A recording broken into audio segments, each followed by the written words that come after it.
হতে পারে না, সেখানে কম্বল শীত এটা তো একটা সাময়িক ব্যাপার, একটা সময়ের ব্যাপার। কিন্তু কি করেন আম্মা আপনি? কি ধোয়া মোছার কাজ করেন? স্কুলে কি ধোয়া মোছার কাজ করেন? আচ্ছা,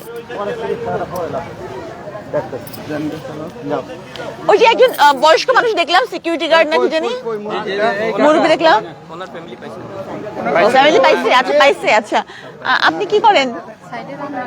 হ্যাঁ, রান্নার কাজ করি। সময় নষ্ট করে আবার আমরা নারায়ণগঞ্জ যেতে হবে। হ্যাঁ যাবো রাত্রিবেলা, রাস্তার মানুষদেরকে ই করা। আপনি কি করেন? মৌসুমী বেকার, ঠিকাদারি কাজ পায়, যখন যা পায় তাহলে ঠিকাদারি কাজ পায়। তো আপা এই যে সেটা তো ওইদিকে যাও, মানুষের পাশে দাঁড়াতে পেরে অনুভূতিটা জানতে চাই, কেমন লাগছে? আসলে আসি তো একটা ফোকাস নিয়ে যে শীতার্ত মানুষের পাশে দাঁড়াবো, তাদের জন্য শীত বস্ত্র দিব বা এরকম দিব। কিন্তু যখন আসি তখন তাদের অন্যান্য কষ্টগুলোকে দেখে এমন এমন আপ্লুত হয়ে যায় যে মনে হয় যে আসলে মানে খুব খারাপ লাগে। যে যেমন দেখি যে কেউ মানে কোনো নাই, কম্বল তো দূরের কথা, মাথার উপরে ছাদ নাই, পলিথিনের বাসায় ঘুমাচ্ছে, না কোনো বালিশ, এটা কার্ডবোর্ডের উপর ঘুমাচ্ছে। তখন মনে হয় যে আল্লাহ যে আমাদের কত সুখে রাখছে। হয় না যে আমরা অনেকে অনেক সুখে থেকেও বিষণ্ণতায় ভুগি, যে ভালো লাগে না কিছু, সবকিছু পাওয়ার পরেও মনে শান্তি নাই, অথচ ওনারা অল্পতেই সন্তুষ্ট থাকে এবং অল্পতেই জীবন ধারণ করে যাচ্ছে। তো ওখানে আসলে এরকম কাজ করতে আসলে শুধু সেই কাজটাই না, অন্য অনেক বিষয় মানুষ একটা জীবন বোধ তৈরি হয় আমার মনে হয়। চাপা এখানে যাদের মাধ্যমে আপনি কম্বল বিতরণ করছেন, হ্যাঁ, তাদের প্রসঙ্গে যদি কিছু বলতেন। আচ্ছা, এটা হচ্ছে বাংলাদেশ পরিবেশ ও মানবাধিকার বাস্তবায়ন সোসাইটি। হ্যাঁ, এটা চেয়ারম্যান হচ্ছে হ্যাঁ উনি হচ্ছে বলেন এবার। তো উনি হচ্ছে যে বাংলাদেশ পরিবেশ ও মানবাধিকার বাস্তবায়ন সোসাইটির চেয়ারম্যান। তো উনি আমাকে বলেন যে এই এলাকায় অনেক শীতার্ত মানুষ আছে। তো কোনো সময় বন্দিনী ফাউন্ডেশন ওনার সাথে একসাথে হয়ে কাজ করে। তো আজকে আমরা ওনারা এটা আয়োজন করেছেন যাতে আমরা এসে এখানে এটা দিতে পারি। আর এই এলাকাটা শামীম ভাইয়ের নামে, উনিও আছেন এখানে উপস্থিত।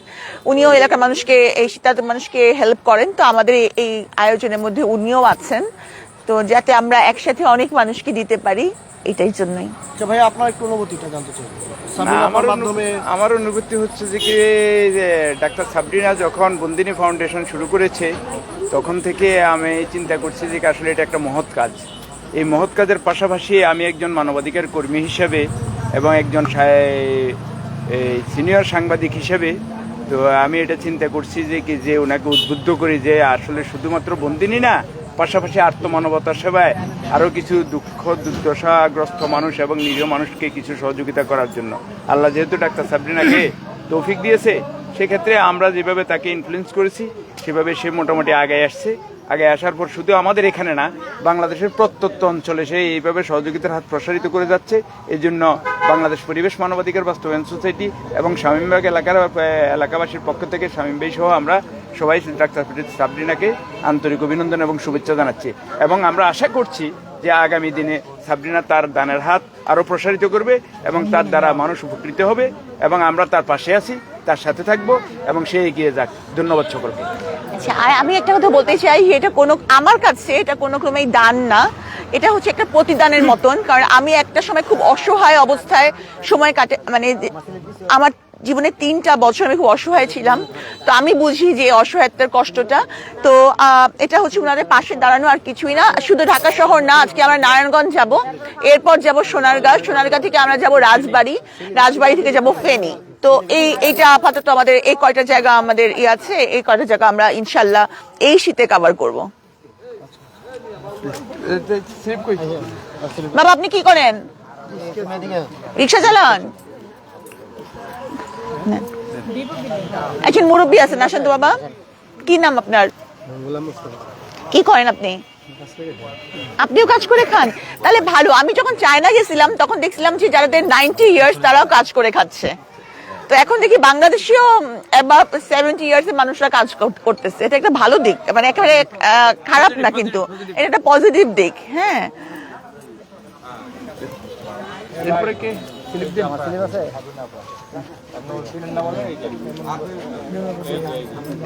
কি করেন বাবা? কাজ তো করেনি, সবাই কাজ করে। কি কাজ করেন? কি কাজ করো?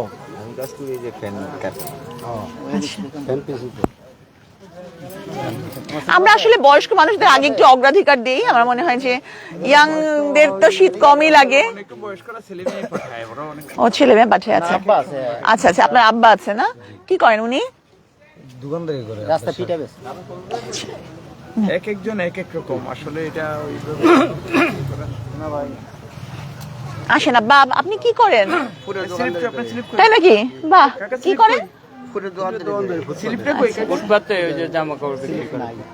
না, ভালোই লাগলো। আমি ওই যে বললাম না, চায়নাতে দেখছি যে 80 বছর বয়সেও পুরুষ মহিলারা কাজ করতেছে। তো বাংলাদেশও এখন সেরকম হয়ে যাচ্ছে। আপনার বয়স কত? 70 উপরে বয়স, 70 এর কাছাকাছি। আচ্ছা, গ্রেট। মানুষ যতদিন কাজ করে ততদিনই সে বেঁচে থাকে। হ্যাঁ, যতদিন আর মানে যখন অকেজো হয়ে যায় তখন আর তার বেঁচে থাকা এটাই চলে যায়। ওয়ালাইকুম আসসালাম। ওর কি হয়েছে? তোর আব্বা ওই না হারাইছে, তোরা বাড়াইছে কে? আচ্ছা দেখেন দেন। ওকে ওকে, ওয়ালাইকুম সালাম। আমার নাম লাপি। তোমার নাম রাব্বি? ও আচ্ছা আচ্ছা আমার রামে রাই। আচ্ছা আচ্ছা, নাও। দিলাম না আল্লাহ মোলাই আন্টির জন্য দোয়া করবা, যাও। আল্লাহ মোলাই। ওয়ালাইকুম সালাম। কথা বলবেন নি? কি কি করেন বাবা?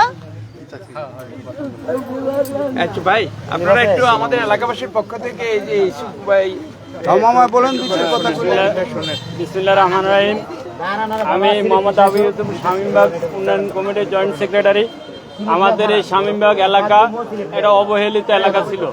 এই শামীম মামার অক্লান্ত পরিশ্রমে অনেক টাকা পয়সা খরচ করে আজকের এই শামীমবাগ অন্তত মানুষের চলাচলের একটা উপযোগী রাস্তা হয়েছে, মানুষের অন্তত নিরাপত্তা দিচ্ছে, নিরাপত্তা হয়েছে। তেমনি এই যে ডাক্তার সাবরিনা সম্বন্ধে আমাদের এক সময় অনেক অন্যরকম একটা ধারণা ছিল। উনি কিন্তু অনেক কষ্ট নির্যাতন ভোগ করছে এবং বর্ণ বৈষম্যের শিকার হয়েছে, এবং এই সরকারের বিদায়ের পরে উনি যাই হোক আমাদের মাঝে ফিরে আসছে, এবং এই যে আত্মমানবতা ফিরে, এই যে আত্মমানবতার সেবায় নিয়োজিত হয়েছে, এই যে গরিব দুঃখী মানুষের পাশে দাঁড়িয়েছে, এটাতেই বোঝা যায় ওনার জীবনে যা কিছু করছে এটা একটা অন্যায়, এবং এটা অন্যায় শিকার হয়েছেন উনি।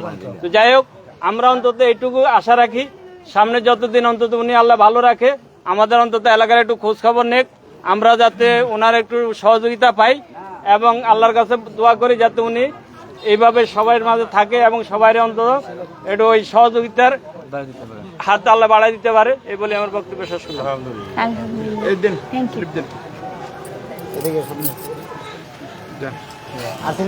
আর কাছে বয়স্ক কেউ আছে? বয়স্ক কেউ থাকলে দেন। আমি স্লিপটা শেষ করে দিই। স্লিপ এই আমার মামু, এই আমার মামু, আর স্লিপ কার আছে? স্লিপ কি অবস্থা? কি করেন? কি করেন? কাজ করেন? বোতলের কারখানা। কারখানায় শরীর খুব দুর্বল যায়। আর বয়স্ক লোকের দোয়া করেন। আপনার বয়স কত মা? এই যে এদিকে শোনেন, খালাম্মা, বয়স কত আপনার? বয়স কত? কত বছর কি হবে? আচ্ছা স্লিপ দেন। মহিলাদের বয়স জিজ্ঞেস করা ঠিক না। দেন ওনাকে দেন, ওনাকে দেন, ওনাকে দেন। কি করেন মা? জিজ্ঞেস করেন ছেলে মেয়ে আছে হ্যাঁ, এনে খাড়া, এনে খাড়া। ছেলে মেয়ে আছে? এক মেয়ে। আচ্ছা, আর ছেলে মেয়ে নাই? মেয়ে কই? আপনার সাথেই থাকে? ঠিক আছে স্লিপ দাঁড়ান, মিনিটে দিই তারপর আপনি দিয়ে, আপনি দিয়ে মাত্র এসছেন। ওনারে দেন, দেখছেন নি প্রশ্ন করেন না বেশি। ওই যে একজন চাচা দেখতেছি, এই যে ওনারে দেন, ওই যে উনি, উনি। এই চাচারে দেন। আমার স্লিপেরগুলো দিয়ে শেষ করি তারপরে শেষ তো দেখি তিনটা। আর আছে না নাকি? আছে আছে আপনি কি করেন? রাজমিস্ত্রি, রাজমিস্ত্রি বড় লোক। রাজমিস্ত্রিরা যারা করেনি ওই চাচাকে দেন। স্লিপার কার আছে এই চাচা বয়স্ক মানুষ, আসেন।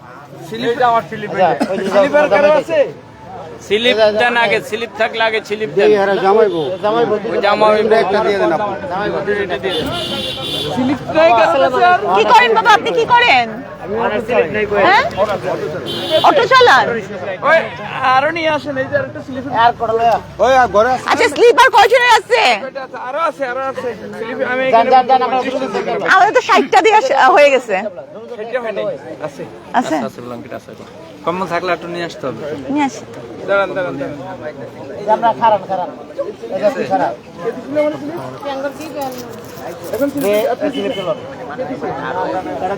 স্লিপ লোন নাই আমরা আপু আর নাই তো। নাই তো সত্য দেওয়া হয়েছে। দেওয়া হয়েছে সবার। আজ বলে যেন আমরা কালকে দিয়ে দিব। এই কম্বল কই নাই নাই?